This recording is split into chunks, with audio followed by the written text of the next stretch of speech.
d'Agenta me front da drugarikad en ol, des Sylvain d'Agenta neus gret a boued a zo amañ, on evachou evit en ol barler. Drugarikad dud eus ar revread o deus laboret ie evit en abonnement. Je vais pas faire trop long en breton parce que je suis pas sûr que tout le monde comprenne, mais ça va venir et pourtant ça me semblait important de commencer en breton. Donc j'ai remercié Sylvain là, du café qui nous accueille et qui a préparé un peu à boire, à manger pour qu'on passe un moment convivial puisque c'était l'objet. Je remercie aussi les camarades de la section qui ont travaillé pour que ça soit possible. C'est toujours un peu d'organisation et voilà, je tiens à les remercier. Je tiens à remercier Alain Robert qui représente Johanna Roland ce soir, puisqu'on va parler un peu de municipal, puis après on parlera librement tous ensemble de politique et peut-être de municipal. Pierre Evin qui est élu à Nantes, élu communautaire et élu municipal. Je vais peut-être en oublier, je regarde, mais c'est bon. Je tiens à excuser Marcel Marc et puis Jacques Breton-Lebonne qui vont peut-être passer mais qui ne sont pas encore arrivés. Voilà, donc je voulais faire un petit focus sur les municipales, puisque c'est de l'actualité et ça nous intéresse tous, je pense.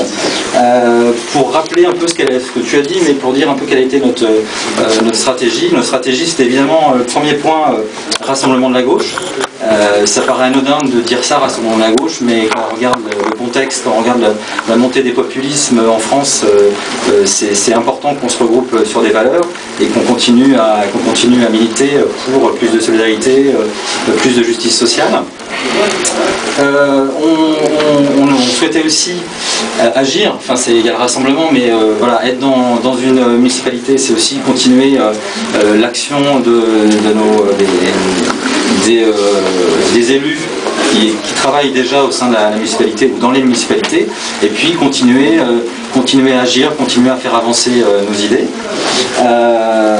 En sachant que nos idées, tu en as parlé un petit peu, mais on est évidemment sur la question de l'autonomie de la Bretagne, on va continuer à porter la question de la réunification, et puis la défense des langues de Bretagne. Je ne suis pas exhaustif, mais on va dire que c'est les trois grands principes qui sont notre ADN.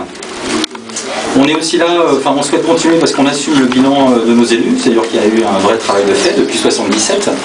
Et voilà, mandat après mandat, comment on continue à progresser. Je peux parler juste un petit peu peut-être des écoles, mais voilà, avec les écoles d'Iwan, les écoles d'Uyel sur Nantes, depuis, elle était ouverte en 1978, je crois, la première école d'Iwan, donc il y a eu du chemin de fait. Alors évidemment, c'est d'abord la demande sociale, c'est d'abord les militants qui créent les écoles et qui font qu'il y a des enfants dans ces écoles, mais être au sein des municipalités, pouvoir agir au niveau des municipalités, c'est important et quelquefois c'est le petit plus qui permet de faire que ça soit juste possible. Sur Nantes, au-delà du bilan, ce qu'on a essayé, le principe c'était de pouvoir avoir quelques avancées.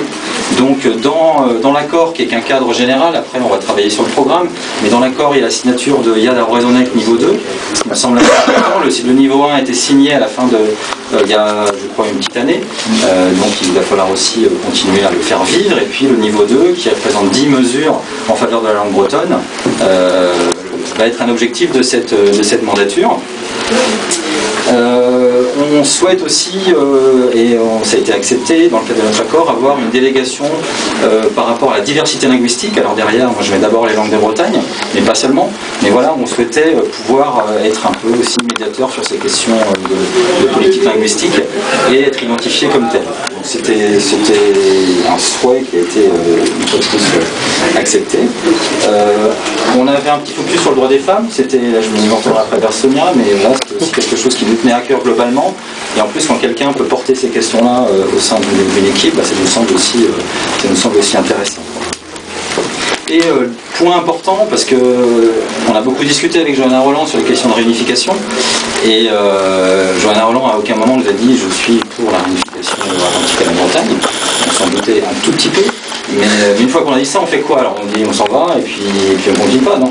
Donc ce qu'on a essayé de faire, c'est être pragmatique et d'avancer sur ce qui pouvait nous unir là-dessus, ces questions-là. Et moi, il nous semble important de travailler sur les coopérations avec les villes de la Bretagne dites administratives, j'aime pas ce mot, mais voilà, il faut faire avec, B4, et parce que de plus en plus, après 60 ans de séparation, on se rend compte qu'il y a moins de liens, que c'est moins facile, ou que les réflexes, au moins administratifs ou associatifs, ou même au niveau des entreprises, ils se font sur un territoire défini et qui devient un peu un schéma mental.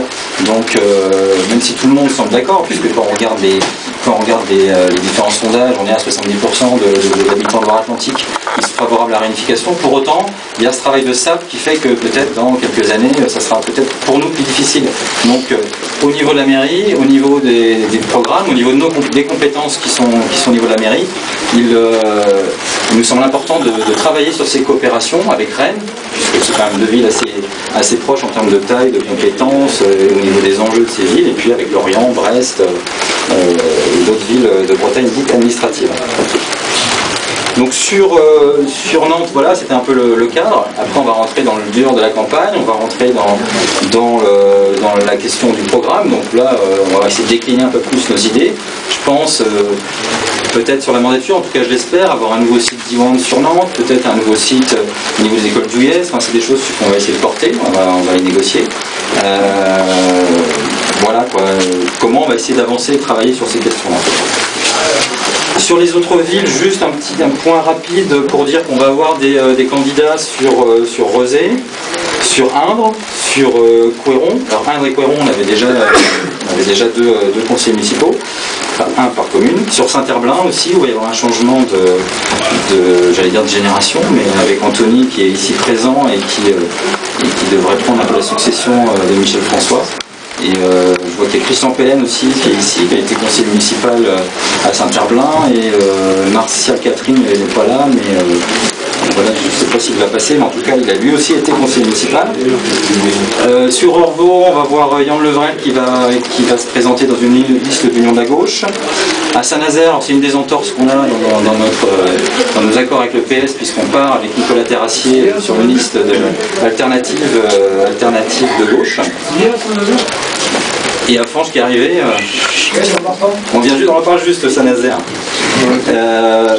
Savenay, c'est pour parler, et puis Le Croisic, où on va voir aussi un candidat.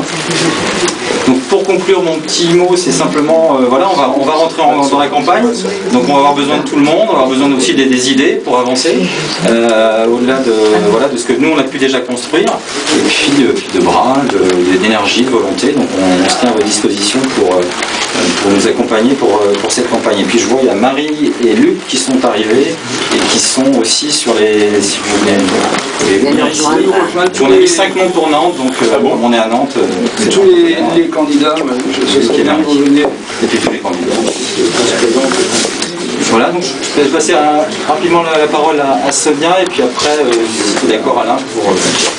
Bon, moi ça va.